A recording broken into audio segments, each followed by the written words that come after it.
শেষ পর্যন্ত যুদ্ধে জড়ালো দুই পারমাণবিক শক্তিধর প্রতিবেশী ভারত পাকিস্তান।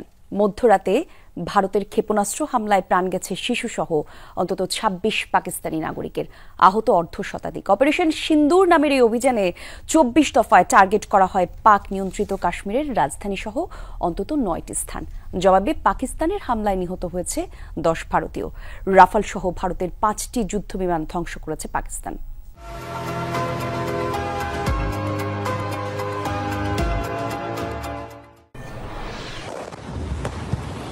মঙ্গলবার মধ্যরাতে হঠাৎ করেই কেঁপে ওঠে পাকিস্তান নিয়ন্ত্রিত কাশ্মীর এবং পাঞ্জাবের একাধিক এলাকা।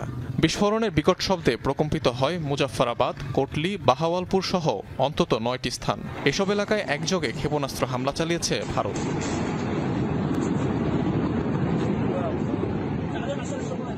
স্থানীয় সময় রাত ১টা ৪৪ শুরু হয় অপারেশন সিন্দুর নামে বিশেষ এই অভিযান, যাতে অংশ নেয় ভারতীয় বিমান বাহিনীর রাফাল, সুখোই এবং মিগ-29-এর মতো যুদ্ধ বিমানগুলো। কোনো সামরিক স্থাপনা নয়, বরং সন্ত্রাসী ঘাঁটিগুলোতে হামলা চালানো হয়েছে বলে দাবি করেছে নয়াদিল্লি।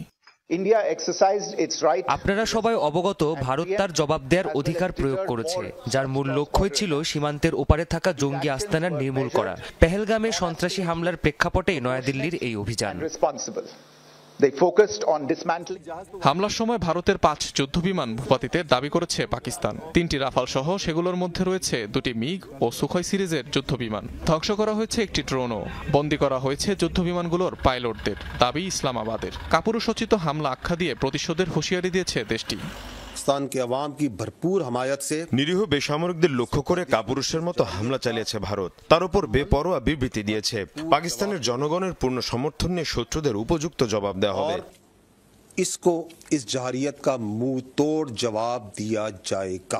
এদিকে হামলার পর লাইন অফ কন্ট্রোলে ব্যাপক গোলাগুলি হয়েছে দুদেশের সেনাদের মধ্যে। ভারতীয় সেনাবাহিনীর একটি ব্রিগেড সদর দফতর গুঁড়িয়ে দেওয়ার দাবি করেছে পাকিস্তান, যদিও তা সত্য নয় বলে পাল্টা দাবি করেছে দিল্লি।